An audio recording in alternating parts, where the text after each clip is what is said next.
Okay. Sir, there's a GC right there, Cliff. Go.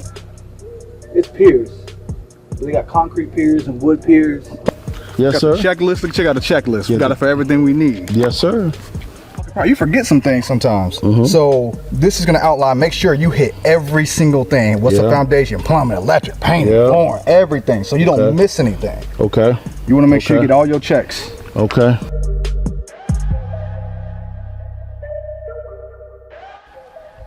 Y'all want to introduce you guys to Cliff Hunter. Cliff is a world-renowned flipper. He actually flips. He's also a GC as well. He's a good contractor. When it comes to all of our renovations, all over the nation, you'll talk to this guy right here.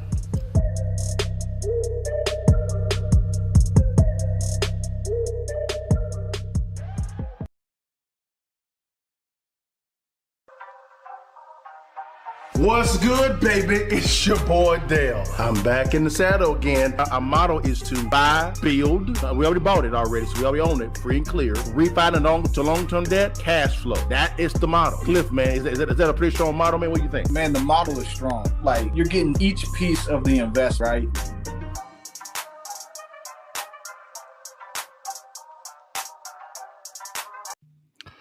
What do y'all? It's your partner Dale and Cliff back in the saddle again for another edition of Real Estate Friday Live. This is going to be a real quick one, guys, because we got families and things we got to do. Am I right, Cliff? Yeah, man. We got living life. Living life, man. Yes, sir. How was week, man? Was week pretty good? Week was okay, not bad, man. You know, hey, but I must jump to the gun. We got that bag, though. Yeah, we did. Yes, sir, man. Yes, we did, man. Well, man, let's jump into this thing real fast, guys. It's going to be real quick. If you could, guys, before we get started, guys, do us a favor, like, share, and subscribe, guys. If you're on a platform that has a little bell, hit that little bell so when Cliff and I come live, come kick it with us, y'all. Let's dive into our topics today, man. Cliff, real fast, man, what's going on with the market? Let everybody know what's going on with the market. What's going down, baby? Man, the market is still stagnant. You know, there's actually, I've seen a slight uptick amount of houses that are going on the market. I think people are just having to sell. Yeah. Because it's still a buyer's market. 100%. It is. There is anticipation of lower interest rates coming. So I still think there's buyers who are sitting on the side of the market. So I go into this. I'm talking to buyers and sellers every day. Yep. And the banks. And when I say everybody is sitting on the sideline to sell or buy, I mean every person I talk to. The interest rates that have gone by in the last 2-3 years of them raising it so high, more than doubling it in a year and a half, has put everybody on pause. So now, I mean, everybody.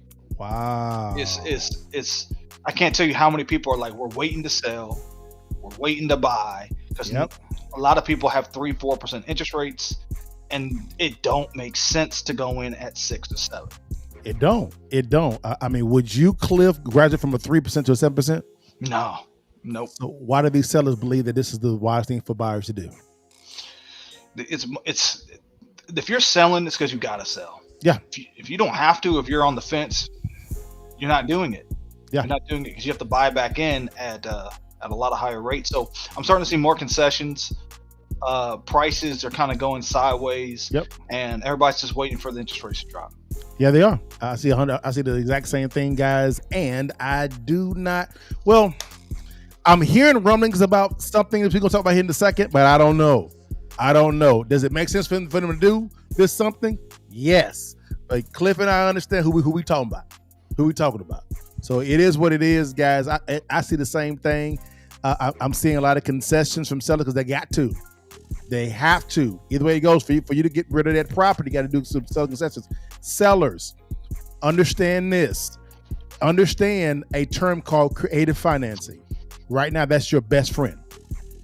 That's your best friend, creative financing, right? Creative structures of deals. That's your best friend. Well, Cliff, that's all I have for today, man. Concerning the thing, man. Let's dive into what's going on with everything else, guys. Here's our topics real quickly, guys. Here are our topics, guys. Number one, we're going to be talking about this here. The Fed pivot. Hey, guys, Could the Fed be talking about cutting rates? Maybe. Number two, how this is going to make the market shift.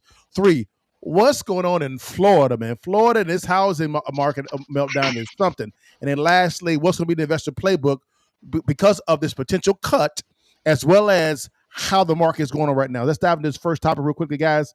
Real quickly. My bad. Let's go here to the first one first. Guys, this rate cut, guys, there's some rumblings from the Federal Reserve talking about cutting rates. Cliff has been very vocal, as have I, concerning what's going on with these rate cuts. Cliff has been extremely vocal about this one. But at the exact same time, let's dive into this real quickly. And Cliff, he and I going to give our commentary on what's going on. Here we go. The Federal Reserve is on the cusp of cutting interest rates, and these interest rate cuts could have a big impact on the economy and housing market. In this video, I'm going to give you my projections for where interest rates are heading over the next year and what this is going to do to home values. So the current short-term Fed funds rate is around 4.3% heading into July 2025, and this orange line reflects its projected path over the next year, with market predictions suggesting that the Fed might cut interest rates by over 100 basis points over the next year, down to 3.1%. Now, the reason the Fed is forecast to do this is because inflation has slowed to 2.4%. Cliff, he said from 4.3% down to 3.1%? That's a nice little drop. Am I tripping? Can't hear you. Can't hear you.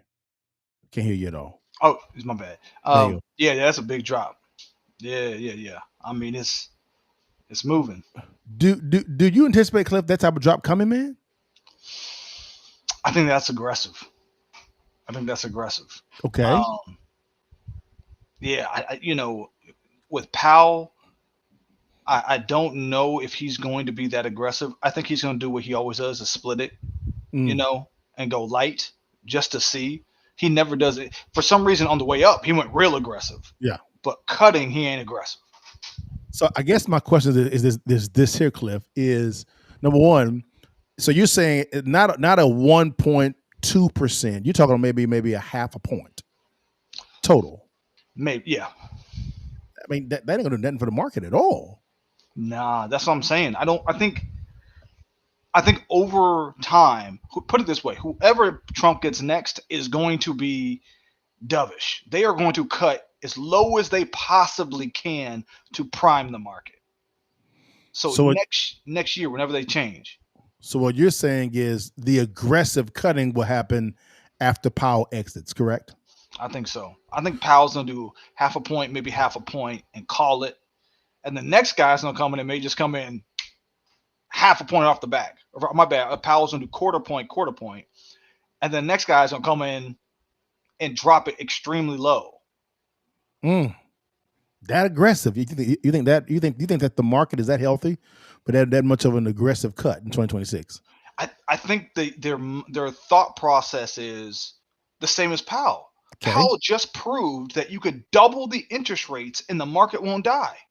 Right. It'll slow. It'll slow down. Yeah. It won't be great, but it'll survive. Yeah. We didn't see it. So my point being is, to them, they're thinking, well, let's cut it as low as possible. And if we need to raise it, we don't have to do like Powell and double it, but we can raise it a little bit if we need to. We can bump it up. They'd rather be too low than too high. Yeah, I agree. So what you're saying, aggressive cut with a caveat saying, if we see some type of spike, we got to go back up. Yeah, exactly. Powell is, I'd rather be hawkish. I'd rather be a little bit too high. And if I need to cut, I can. I think the other guys won't be the opposite. I'm going to be a little bit too low. And if I need to raise, I will. Yeah, I think Powell's approach is kind of, I would say, timid because of the fact that it's based on his theory, because the facts say something that's totally different. And then number two, it's I think in today's market, because you have an aggressive executive branch, right? I think you should have an aggressive monetary policy from a Fed standpoint because of the aggressiveness when it comes to trade deals and these tariffs. Would you agree or disagree? I mean, I think it depends on the state of the economy, but I agree. And obviously that's going to play a major role. If it was me, I think you have to do some future projections And you have to then say what side of that projection you're going to be on, because it's going to have a range. It is. And so I would say, based on past history of us being too high, it wouldn't be bad for us to be a little bit too low. I'd rather it be a quarter point low I agree. than what we want. Maybe not half a point or a whole point, but like a quarter point low. I'd rather Agree. cut a quarter point lower than we need. Agree. And if inflation stays strong, markets come back, we have strong economic growth, and we're not seeing an overinflation, I'm gonna stay. I'm gonna stay at that low. I agree with 100%. Now, let's say, for instance, you're correct. Half quarter point, Powell's out, half a point off the rip. How would this type of aggressive rate cut in 2026 affect stocks, bonds, real estate? I'll go first. I think stocks going to rally. They're going to rally. I think bonds become more attractive because more capital begin to come in because the rates are going down, which is what I agree.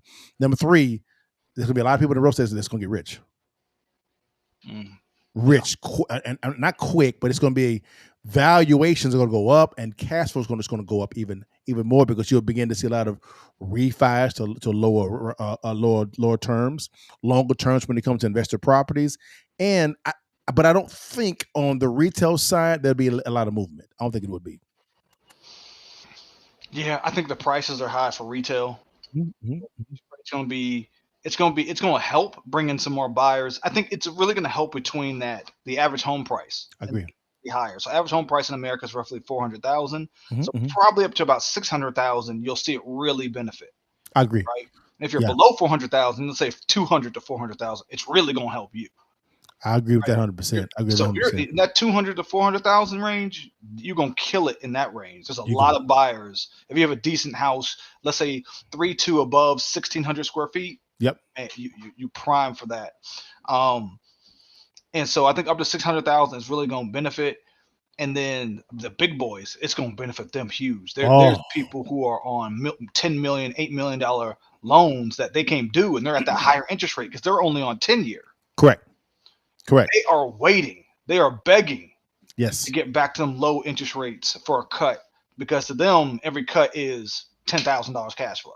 I agree. And to kind of piggyback off of that, home builders are going to become more aggressive when it comes to their incentives. A lot more aggressive. You'll begin to see a lot more concessions, which is fine. If you're borrowing their paper, their paper go down probably another half a point, which would be great. With the concessions, you probably get another 1.5 points. Again, it's going to be very aggressive in 2026 if there's this type of cut, right? But on the retail side, the residential side, I don't see it actually nothing really moving at all because the price points are too high. It's still going to be a buyer's market. But on the investor side in real estate, oh my God, on the institutional level, they're going to become more aggressive with their money, not the retirees' money. With their money, the retirees' money bought properties above retail price points. They're going to lose that money because that ain't their money. But they're going to use their money they're going to use a sister company to buy it from this other company, and that's how they're going to make their money. Very simple. I agree. It's going to be an interesting market, especially Dallas. Dallas is booming. I think the 10-year projection on Dallas is special. I think my long projection, my 15-year projection is Dallas is going to be LA. Prices are going to go so high. They already have, Dale. We used to be so. I was talking with another appraiser, so just let y'all know some of my information. I'm coming from other appraisers who are seeing this market and making projections. So I have literally I have a mentor who's basically has his PhD, and we were talking about it too. And the way the market is for Dallas, there's so much business coming here. You have to remember, this is the initial investment. You're not getting that compound effect yet. That's 1,000 jobs. Then those 1,000 jobs so just to give you an idea in economics, every job that's created, it roughly creates 3 to 5 more jobs. Correct. That person needs to eat. They need a house to stay in. That's contractors. That's insurance agents. Think of all the things you use to live that are local. That's your food, your restaurants, your car, right? Your services, doctors, all of that. So every job, Dallas is growing in jobs. So anyway, the next 15-year projection in Dallas, the idea being we used to be what the average rate is in the country for a house. We were roughly 5 to 10% below that. We Yes. switched. We are now 5 to 10% above that now. Correct. And that is going to continue. It is. It So is. we're going to see that rapid pace like a California. Yes. Now we're not going to see it as rapid as California because we don't have those laws that they do. Correct. You are correct. I agree because of the Texas Stock Exchange. That's here. And also the New York Stock Exchange Chicago location has moved down to Dallas. Let me say it again. The Texas Stock Exchange launches in 2026. And the New York Stock Exchange, their Chicago location is now located in Dallas. That means jobs, jobs, jobs. I was talking to somebody that's actually, what he does, he builds data centers. They're building data centers in Lancaster, South Dallas, like 3 or 4 and down there. I think Waxahachie, Irving, Melissa, Anna. They're building data centers all over the place because these high-tech jobs are coming. You also have Universal Studios in Frisco. That is here. It's going to be a compounding effect. Now, on the flip side, when it comes to New York City, right? Chicago, Illinois, LA, right? Sacramento, San Francisco. Pick one of those towns, just to name a few. You're going to see a significant decrease in population because of your laws, specifically in New York. If this Mamdani wins in New York, you're going to see an exodus of billionaires that are going to leave, right? Which means you're going to just have the mom and pops there, and the government is going to have rent controls. Bad idea. And they're going to begin taking over grocery stores, Cliff. It's going to drive out capital. Jobs. It's going to be going. And guess who's going to receive them? Simple. Dallas, Florida. Now watch out for Miami. Miami, Florida is super inflated right now. Super inflated right now because people during COVID flocked from there down to Miami. And all of a sudden now you have a lot of suites or apartment complexes empty, homes empty because they can't lease them out. So again, you're beginning to see how this flip has happened. Those that actually have good credit, cash, or strategy can benefit with this huge wealth shift. Cliff, you agree or you disagree? Oh yeah. I mean, it's New York. Number one, it's hard to do business in New York because of the restrictions. Yes. And then the price points are just too high. Yeah. People want to say, the rent is too high in New York. You're in New York. Yes. Where is it supposed to be low? If rent was low in New York, more people would come to New York. Correct. And it would exacerbate that same issue. Correct. The reason why you have the rent so high is because you have so many people who typically want to live in New York. It's Correct. New York. You know, also has rent problems. Tokyo, Paris, Beijing, Buenos Aires. Why? Because those are highly desirable places to live. People want to live in New York. It's New York. They're like, shoot, I want to go there. That's typically what they do. Every one of those places has the same problem because you have attraction. Of course. So with attraction becomes you're going to have higher prices, just like Dallas. We're going through that. Yes. We're seeing rents. We're seeing rents go up. We're seeing costs go up. Yes. Why? People are moving here. Yes. So if you want to lower rent prices, lower demand. And Cliff, I was driving through South Dallas, man. They're gentrifying South Dallas like crazy. Oh, people don't know, Dale. They don't know. No. Like the hood. The worst neighborhoods in Dallas will have new construction on. Yes. Yes. Yeah. Yes. I'm sitting on one side of the street. I'm like, these are terrible homes. Other side of the street, I'm like, these homes are immaculate. Like, what in the world? And it's like there's like those apartments with like a city line, just like that. And I'm like, so it's kind of they're trying to remake Uptown in Dallas down in South Dallas, and they're doing a great job at the thing. They really are. Yeah. Well, the costs are going. So what's happening is a lot of South Dallas is being pushed out. Yes. They're being pushed out because the prices are getting so high. So even in South Dallas, you're getting some basic homes, 1,500 square feet, going for $415. Correct. $450. Correct. I'm talking about that's in the hood. Yep. You're talking about $450. So it's crazy the amount of gentrification that's happening, and I mean, and I'm looking at this new headline that just came in.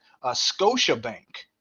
Probably haven't heard of them. They're a Canadian company. Okay. They are bringing 1,000 jobs to Dallas. Wow. This is going to be their Canadian company. Dallas is going to be their U.S. headquarters.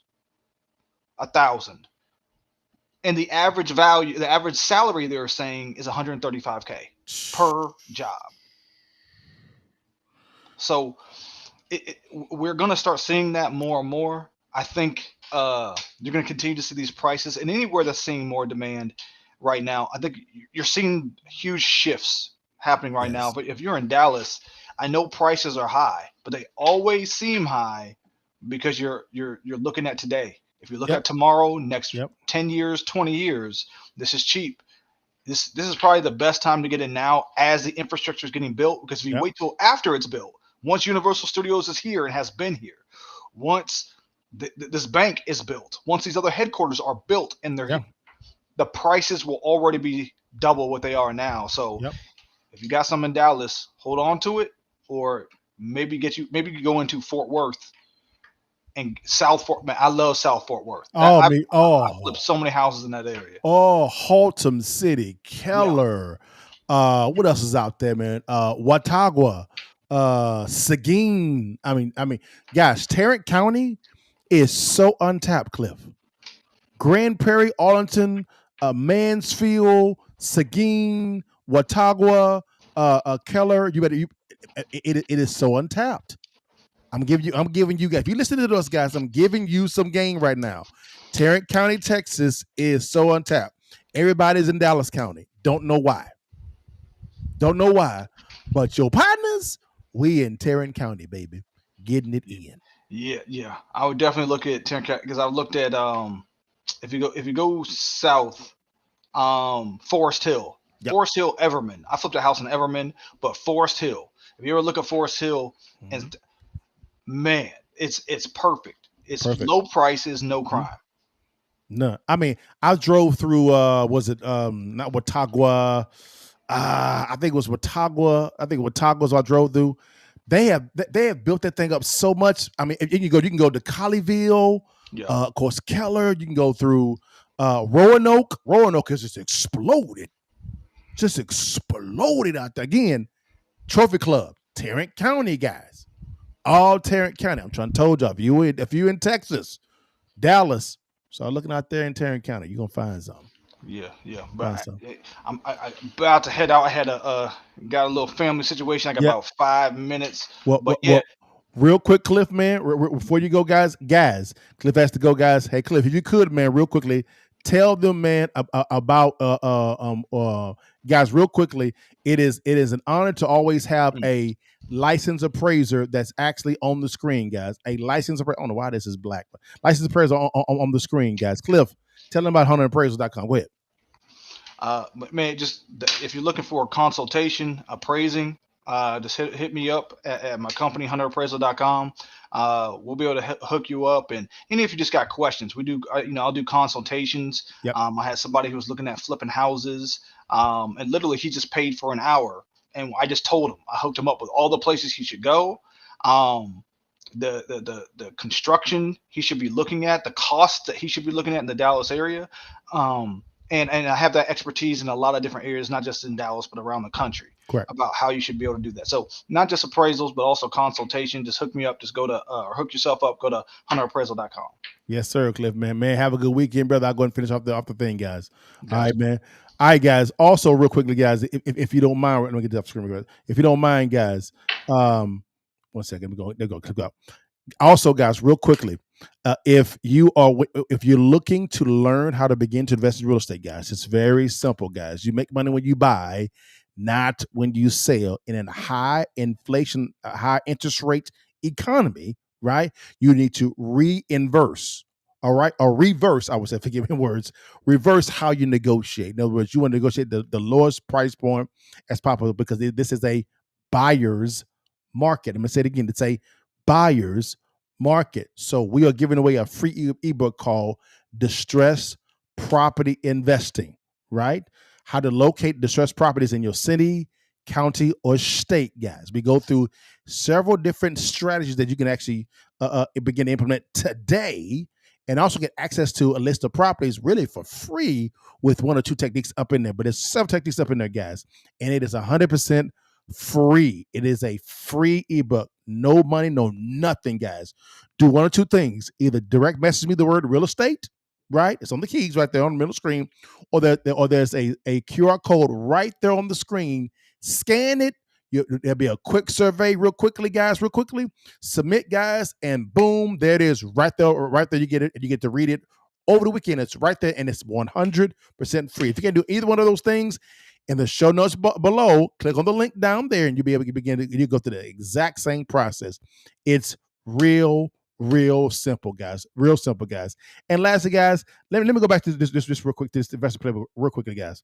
Again, guys, if you are in Texas or anywhere in the United States, guys, when it comes to real estate, begin to understand this term, mid-tier towns. Let me say it again, mid-tier towns, right? Those mid-tier towns are gold mines. Most investors are investing in major metropolitan areas, which is fine. Do what you do. As for me, I do a little bit of investing in major metropolitan areas. For example, Dallas-Fort Worth is a major area. Austin, major metropolitan area. San Antonio, Houston, just name it. If you go into Mississippi, Jackson, Mississippi is a major area, so to speak. If you go to Florida, Miami, Fort Lauderdale, Palm Beach, these are major areas. In California, Los Angeles, San Francisco, Sacramento, those are major areas. I focus mostly on mid-tier towns, right?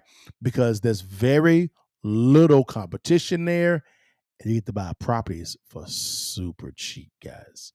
And you also get to partner with the government in some form or fashion when it comes to Section 8, to provide housing. There's that nature. You can become a little bit more creative with your transactions as well. And you can begin to implement a strategy called seller financing, right? Become the bank to somebody. Oh, I could train on that 100%, guys. But guys, that's all I have for today, guys. Again, if you're wanting the free ebook, again, DM me the word real estate.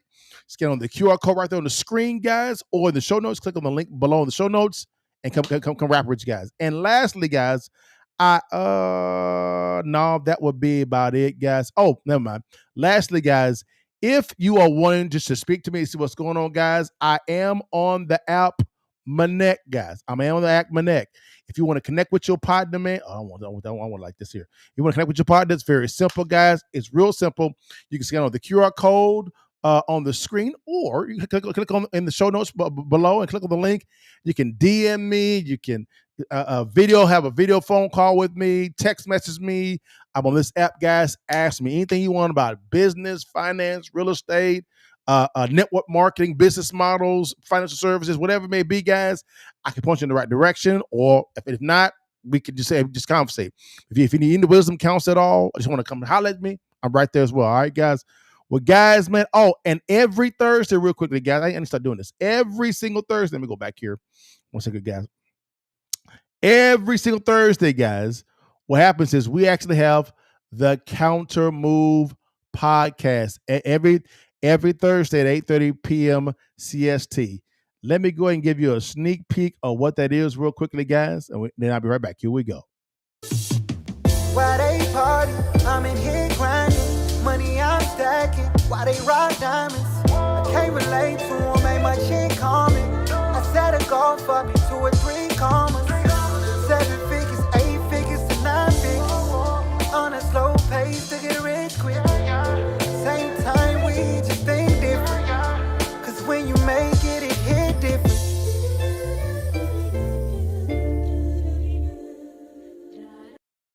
Guys, it's the Kind of Move podcast every Thursday at 8:30 p.m. CHT. Come kick with your partner, guys. We talk about politics, finance, business models, education. We watched yesterday's, guys. We talked about the business model of university and higher educations. We talk about student loans and the higher education business model. And what type of return on investment, guys, that's been yielding, guys. And then there's a debate on capitalism versus anti-capitalism. It's a really good show. Go on my YouTube or any other platform and go see it, guys. But guys, that's all I have for today, guys. You know I end it every single time, guys. Before you leave, baby, and while you can, you see that thing. Take the picture for your mom and them. Highly spotted. God bless you guys. See you next week, guys. All right, y'all. Peace. Okay, so you did fixes and flips first, or were they? Now it sounds like you're more buying whole. Okay, so you're wholesaling first. Okay, because I was broke. I had no credit. I had no money. So I had to get some money coming in. So I learned how to do wholesale. And you were doing wholesaling at the good time too. 2000. When it wasn't so saturated. There was. I kind of saw the debacle coming. Okay. It didn't make any sense. I was like, wait a minute. How can you lend out to retail buyers 99.7%? Yeah. Just a little bit of a down tick. It's insolvent. And you got to remember, in some states, because I lived in Florida at the time, you could have loan to value above 100% of your property. Right. The first property that I bought, it was 110%. We left the bank with like $30,000. Yes. Yeah. Yes. It was amazing to me. I was like, why am I not doing this all the time? But then clearly 08, 09 let me know why people shouldn't have been doing that all the time. 08, 09, that's why I made a lion's share of my money. Wow. People Okay. were actually running from the cows. I was running to it. Of course. Because I saw it was coming. Okay. A lot of my business colleagues back then were buying flippers. Yeah. I didn't think it was wise for me to share 50% of my profit with Uncle Sam. He didn't do no work. Okay. So why would I give him free money? Of course. Okay, how can I make sure I'm still legal, but keep the lion's share of the cash flow? Of course. So I began studying the tax code with my accountants and CPAs, and I said, okay, I'm going to buy a whole lot of properties. Now watch this. I actually buy a lot of properties. I take home money when I actually acquire it every single time. Okay, you need to break that down just a little bit. If you wanted to know how successful real estate investors make money with their acquired real estate and not when they sell it, click on the link below or swipe up and download our free ebook, Distressed Property Investing. The blueprint is in the ebook. Stay blessed, holla at your partner, and download the ebook today.